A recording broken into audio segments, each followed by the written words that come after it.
Dad, you're up already. Kamusta na bang pakiramdam ninyo? Oh, I'm feeling much better.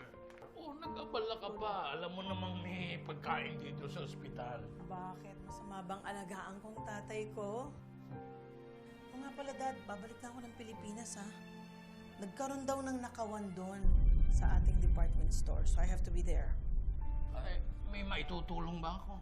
Dad, this is nothing I can't handle by myself. At lalong-lalo na ngayon na wala na masyadong ginagawa si Obeng, I'm sure I could ask him for some help. Si Obeng. Tinawagan ko nga pala siya kanina. Oh, kamusta yung pag-uusap ninyo, Dad? Eh, busy ang line niya. Hindi kami nagkausap. Ha? Eh di sana tinawagan niyo po siya ulit. Eh, hindi pa siguro handa ang tadhana kanya. Hindi kami pinag-usap. Pag wala na sa buhay niya yan si Moira, pwede na kami magkumustahan. Hayaan niyo, Dad. Konting-konti na lang at humihina na ang kapit ni Moira kay Obeng. Konting katotohanan na lang at mapipigtal na rin yun. Malay mo, bukas, isang araw, makita na lang natin na kahandusay na si Moira dyan sa lansangan. Parang gamit na iniwan. Giselle, pwede ba ihatid mo na ako dun sa loft? Ayoko na dito eh. At saka, mas makakapagpahinga ako dun sa bahay. Total, I'm feeling better already. Please? Are you sure? Okay. Kakausapin ko si Doc at kapag pumayag, ipahatid na kita sa loft. Oh, thank you. Thank Okay. you, anak. Thank you. Sige. I'll be back in a bit, okay? Mm-hmm. Don't go anywhere.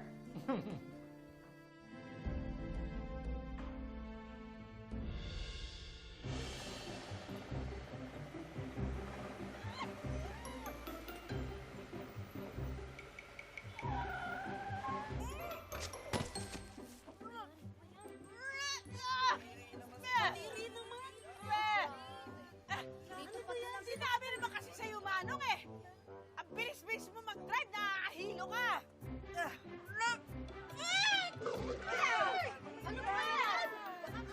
Kadiri. Dito pa talaga nagsuka. Lakas na loob magsukit, Kadiri naman. Ano ba naman kayo? Sobra naman kayo. Nakita niyo na nga nakakaawa yung tao eh.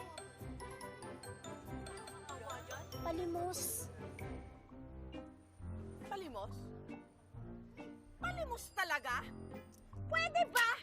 Hindi ko kailangan yung palimos mo! Mas mukha ka pang hampas lupa kaysa sa akin! Baliw na yata ako eh. Kahit ipagsama-sama niyo pa lahat ng mga sweldo niyo, walang-wala yan sa kayamanan ko! Ano ba naman siyang yung mga pinupuntahan mo, kalalayo para dyan sa mga vlog-vlog mo na yan? Talagang ganun. Kung gusto mo dumami yung Susanatics ko, doon tayo pupunta sa mga hard-to-be-seen places. Tulad nito. Hala, Chang! May nagkakagulo doon, no? Hoy! Hindi ako baliw! Bakit inaaway mo ang pasahero ko?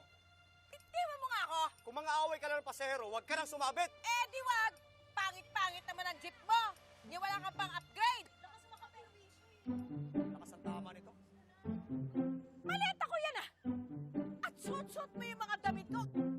Magandang content yan! Teka, halika, kunan natin! Eh, teka muna siya! Oh my God! Halika dito! Magnanakaw! Tulong! Tulong! May magnanakaw! Tumakbo na! Tumakbo na dyan! Chang mo kang snatcher, halika na, delikado dyan. Dito na tayo. Start it! Dito Start tayo. it! Bilisan niya kasi.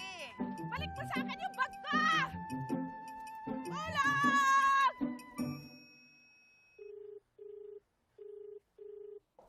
Hello? Zoe? Hello, Tita Nerissa. Kasama mo po ba si Mami? Hindi. Pinalayas ko na. Ha? Bakit? Aba, awayin ba naman ako sa sarili kong bahay? Ako na nga itong tumutulong, ako pang masama. Teka, bakit mo ba hinahanap ang mami mo? Di ba nag-away na kayo? Worried ako sa kanya eh. Ay nako, hayaan mo siyang magtanda. Tita naman. Please, di ba kaibigan mo siya? Dahan-dahan po naman kayo sa pananalita. Hindi ba niya sinabi kung saan siya pupunta? Hindi. Try mo dun sa paboritong hotel ng mami mo. Baka dun nagpunta.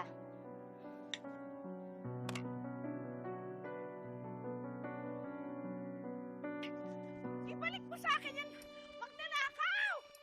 Ibalik mo akin yung bag ko! Give me back my things! Ano ka ba? Ibalik mo sa akin yung gamit ko! Hindi, akin to. Anong iyong maleta ko nga yan eh? Pati yung damit na suot mo, damit ko yan! Anong sa'yo? Akin nga to, bagay nga sa akin to. Oh. Pag hindi mo binalik sa akin yan, masasaktan ka! Ah, masasaktan pala ah. Oh, ano? Pag hindi mo sinori sa akin, hindi papapulis kita! Ay, papapulis mo pala. Ay!